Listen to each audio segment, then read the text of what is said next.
Hello my dear students, welcome to magnet brains Hindi medium. मैं आपकी अपनी प्रज्ञा गुप्ता इस प्लेटफॉर्म पर आपका हार्दिक हार्दिक स्वागत करती हूँ। ठीक है, हम पाठों की श्रृंखला में आ गए हैं पाठ 22 तक। पाठ 22 है तात्या टोपे। प्रीवियस वीडियो में हम इस पाठ का सार, इसके बारे में सब कुछ देख चुके हैं।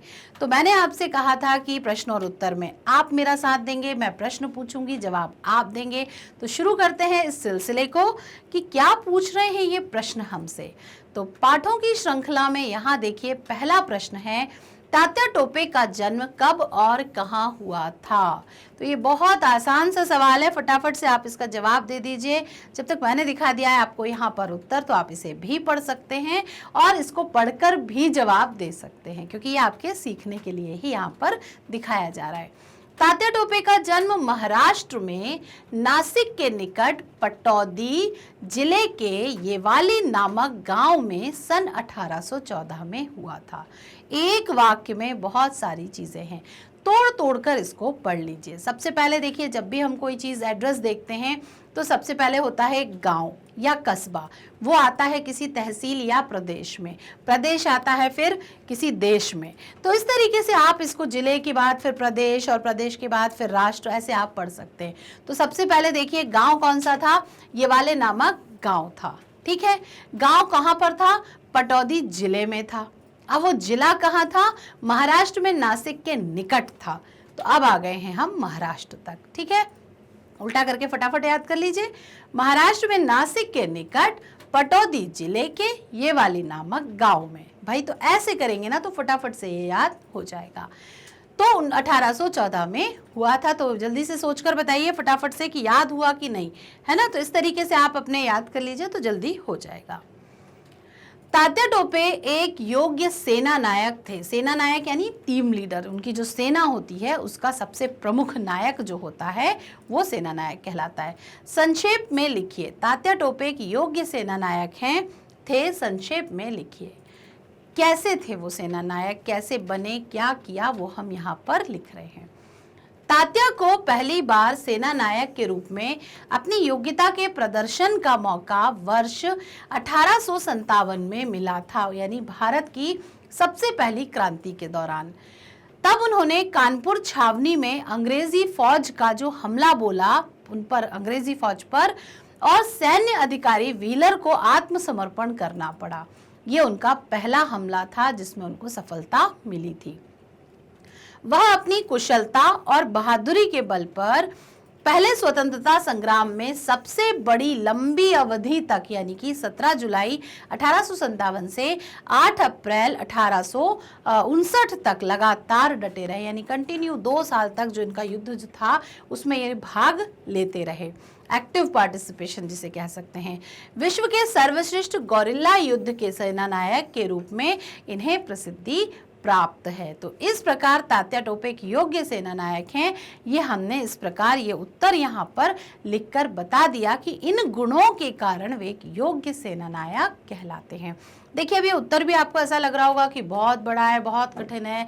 तो अगर ऐसा कोई ख्याल आपके मन में आ रहा है तो आप इसको पॉइंट्स में भी याद कर सकते हैं। मेरा सुझाव बच्चों के लिए हमेशा यही होता है कि उत्तर आपके सामने है, आप उसको कैसे याद कर रहे हैं और क्या याद करने का आपका तरीका है, ये सिर्फ आपके ऊपर है। कई बच्चों को पॉइंट्स में बहुत अच्छे से याद हो जाता है, कई पैराग्राफ का अच्छे से याद कर सकते हैं, कुछ चीज़ें आप अपनी पॉइंट्स के रूप में बना के याद कर सकते हैं कि जब मैं इन्हें पैराग्राफ में लिखूंगा तो मैं ये चीज़ों का वर्णन इस रूप में करता चलूंगा। तो ये पूरी तरह से आपके ऊपर है कि किस उत्तर को आप किस तरीके से याद करना चाहते हैं। नाना साहब ने तात्या को अपना सेना अध्यक्ष क्यों बनाया? हम आ गए हैं प्रश्न 3 पर कि नाना साहब ने तात्या को अपना सेना अध्यक्ष क्यों बना दिया था।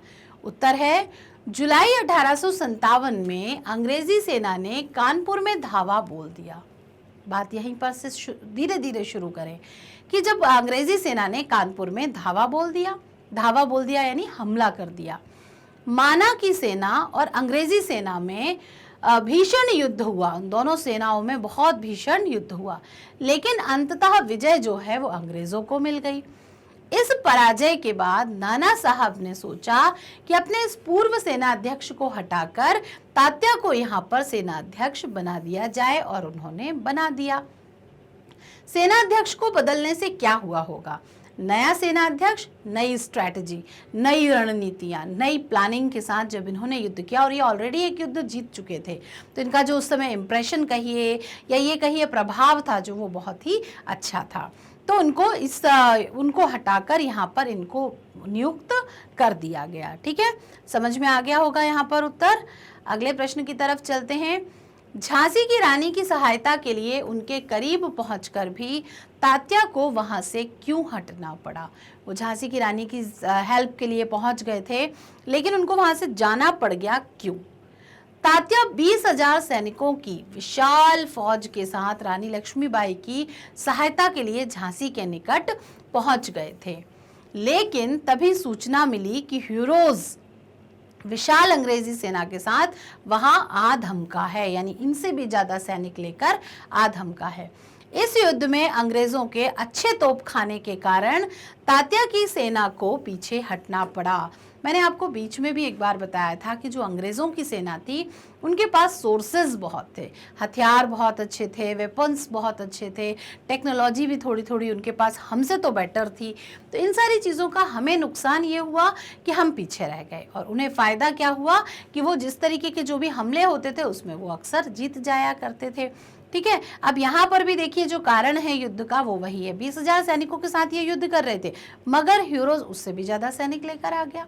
और दूसरी चीज, हमने जैसे तैसे करके चारों तरफ कवर बना लिया कि नहीं भाई इसके अंदर हम अंग्रेज सैनिकों को नहीं आने देंगे, लेकिन अच्छे तोप खाने के कारण जो अंग्रेज थे उनके पास बहुत शक्तिशाली तोपें थी जो काफ़ी ज़्यादा किलोमीटर तक हमला करके और लोगों को मार गिरा सकती थी। तो उसका नुकसान भी हमें क्या हुआ वो आपके सामने है। तो इसलिए उस समय ये टेक्नोलॉजी, साधन सुविधाओं की बहुत कमी होने के कारण हमें वहाँ पर उस समय तात्या की सेना को पीछे हटना पड़ा था।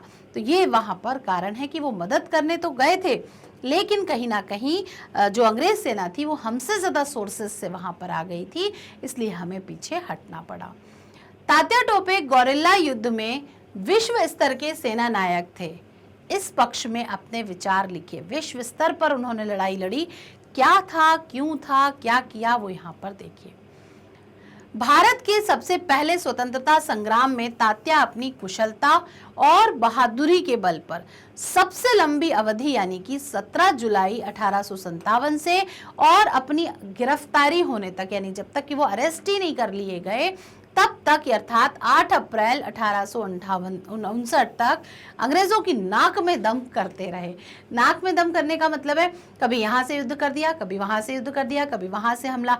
तो ना तो वो खुद शांति से बैठे और ना ही उन्होंने हमारी दुश्मन को यानी कि अंग्रेज सेना को शांति से बैठने दिया। उससे क्या हुआ, उनके खलबली मच गई कि बस ये परेशानी किए दे रहा है, कभी यहाँ से हमला, वहाँ से युद्ध, वहाँ से युद्ध। तो ये सब चीज़ें वो करते रहे। इस कारण उन्हें विश्व के सर्वश्रेष्ठ गोरिल्ला युद्ध के सेना नायक के रूप में प्रसिद्धि मिली थी। तो ये बात जनरल नॉलेज का प्रश्न भी है, तो उसको अच्छे से याद कर लें। ये सारे उत्तर हमने यहाँ पर किए पूर्ण। अब आप देखेंगे किस प्रकार बहुविकल्पीय प्रश्नों के माध्यम से दिमागी उथल पुथल हम आपकी मचाएंगे, और जिससे जो रहे सहे जो भी छोटे मोटे डाउट है वो भी फटाफट से दूर हो जाएंगे। तो इस प्रकार आज हमने किया तात्या टोपे पाठ पूर्ण। बच्चे हैं बहुविकल्पीय प्रश्न जो कि शीघ्र ही लेकर आऊंगी आपके लिए, और उसके बाद फिर से एक नया पाठ।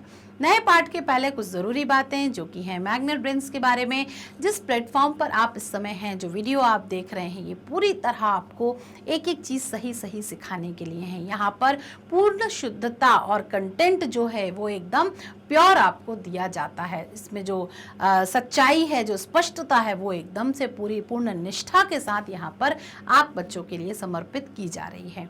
हम शिक्षक जो हैं वो अपना पूर्ण प्रयास यहाँ पर लगा रहे हैं ताकि आपके लिए जो चीज़ें हैं वो बहुत ही सरल और सहज हो जाएं। जितनी अधिक सरलता और सहजता रहेगी आपको चीज़ें उतने अच्छे से समझ में आएंगी। और मैग्नेट ब्रेन्स की एक और खासियत है कि ये पूरी तरह निःशुल्क है। यहाँ पर अन्य वीडियोज़ की, अन्य वेबसाइट्स की तरह या प्लेटफॉर्म्स की तरह 2-4 वीडियो दिखाकर फिर सब्सक्रिप्शन के लिए आपसे पैसे की गुहार नहीं लगाई जाती। ये वीडियोज़ भारत के बच्चों के लिए एकदम निःशुल्क हैं। तो इन्हें पढ़िए, इनका लाभ उठाइए, और ना सिर्फ अपनी क्लास का बल्कि CBSE English medium, Hindi medium, MP board, UP board, Bihar board, साथ ही साथ एनटीएससी, सीयूईटी जैसे competition exam, olympiad, spoken English, कक्षा 7 से लेकर 12वीं तक के हर विषय यहाँ पर सिर्फ एक क्लिक से आपको मिल जाएंगे। बुक्स और ई बुक्स के कलेक्शन के लिए भी आप जो डिस्क्रिप्शन बॉक्स में एक लिंक नजर आ रही है ना, उस पर क्लिक कीजिए, गूगल फॉर्म खुलेगा, फॉर्म को भर दीजिए, सबमिट कर दीजिए, फॉर्म हमारे पास, बुक्स और ई बुक्स आपके पास। तो इस तरीके से फटाफट से आपको सारी चीज़ें यहाँ पर उपलब्ध करा दी जाएंगी। हमारे साथ बने रहने के लिए, जुड़े रहने के लिए, नए लोगों को जोड़ने के लिए आप फेसबुक, इंस्टाग्राम, ट्विटर और टेलीग्राम की मदद ले सकते हैं। साथ ही साथ वीडियो को लाइक, कमेंट और शेयर करना बिल्कुल ना भूलें। लाइक आप कर रहे हैं, कमेंट आप करते हैं और शेयरिंग तो आप कर ही रहे होंगे, क्योंकि मैग्नेट ब्रेन्स मानता है कि ज्ञान जो है वो बांटने से बढ़ जाता है। तो मुझे और आपको इस समय अपना ज्ञान बढ़ाने की बहुत आवश्यकता है, तो बांटते चलो, खुद जिए, सबको जीना सिखाएं, अपनी खुशियां चलो बांट आए। ठीक है, तो खुश रहिए, लोगों को खुश रखिए, अपने आसपास बहुत बहुत बहुत शांति व्यवस्था बनाकर रखिए। आप भारत के बच्चे हैं, महान व्यक्तित्व की पुस्तक पढ़ के निश्चित रूप से महान बनने वाले हैं। ठीक है, तो मिलते हैं बहुत जल्दी अगले वीडियो के साथ, तब तक के लिए बाय बाय।